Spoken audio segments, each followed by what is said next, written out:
ऐसे वक्त में जब स्क्रीन्स हमारी तवज्जो पर हावी हैं तो एक्सपो सेंटर में लगने वाला ये कुतुब मेला हमें याद दिला रहा है कि किताब आज भी जिंदा है और इसके पढ़ने वाले आज भी मौजूद हैं।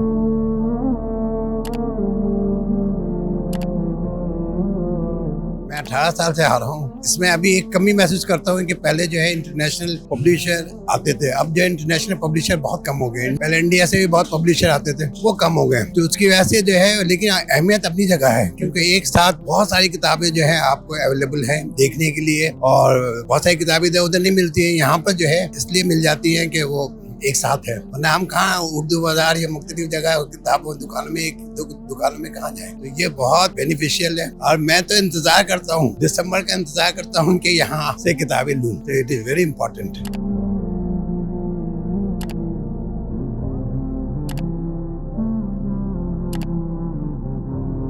आलमी किताब मेले में जहां लाखों किताबें इस वक्त मौजूद हैं, वहीं पर सरपरस्त आला जामिअत रशीद और चांसलर अल गज़ाली यूनिवर्सिटी हजरत मुफ्ती अब्दुर्रहीम साहब की कुतुब भी मौजूद हैं। किताब रियासत, बगावत और शरीयत के साथ साथ लेटेस्ट किताब जिगरगोशों के नाम भी मंजर आम पर आ चुकी है और इस वक्त आलमी किताब मेला में मौजूद है। एक स्टॉल पर जाना हुआ तो मालूम हुआ कि हजरत की किताब जिगरगोशों के नाम का स्टॉक खत्म हो चुका है। यकीनन ये किताब की अहमियत और इंदल्लाह मकबूलियत ही का नतीजा है।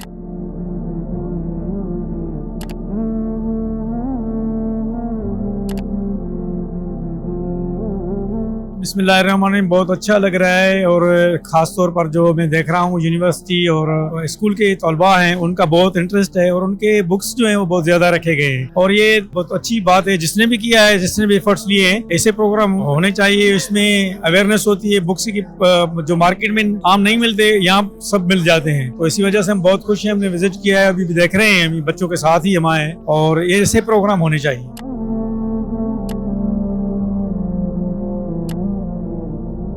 एनवायरनमेंट तो अच्छा है और खैर मैं पहली बार इतने बड़े बुक फेयर में आया हूँ और इम्पोर्टेंस इसलिए अच्छी है कि आपको एक छत के नीचे काफ़ी सारी मतलब मुख्तलिफ किस्म की बुक्स भी मिल जाती हैं, बच्चों के लिए भी, अपने लिए भी। तो एक अच्छा है, प्लस प्राइसेस भी काफ़ी कम है, तो इकोनॉमिकल भी है।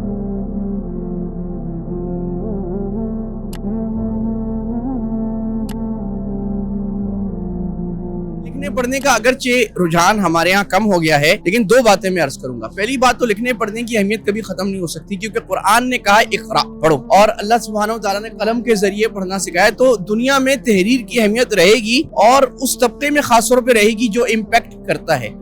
दूसरी बात, दुनिया में जो आज तरक्की याफ्ता ममालिक हैं, बरतानिया, यूरोप, इवन अरब ममालिक, मलेशिया, तुर्की, आप देख लीजिए कि वहाँ पर अभी भी पढ़ने की अहमियत है। लाइब्रेरियां जिंदा हैं, लोग हैं हजारों की तादाद में, और वो दुनिया में जो नए अफकार और ख्यालात बन रहे हैं वो लिखने से बन रहे हैं। लिहाजा लिखने की अहमियत रहेगी और पढ़ने से ही लोग बड़े बनेंगे अगर आपको बड़ा बनना है।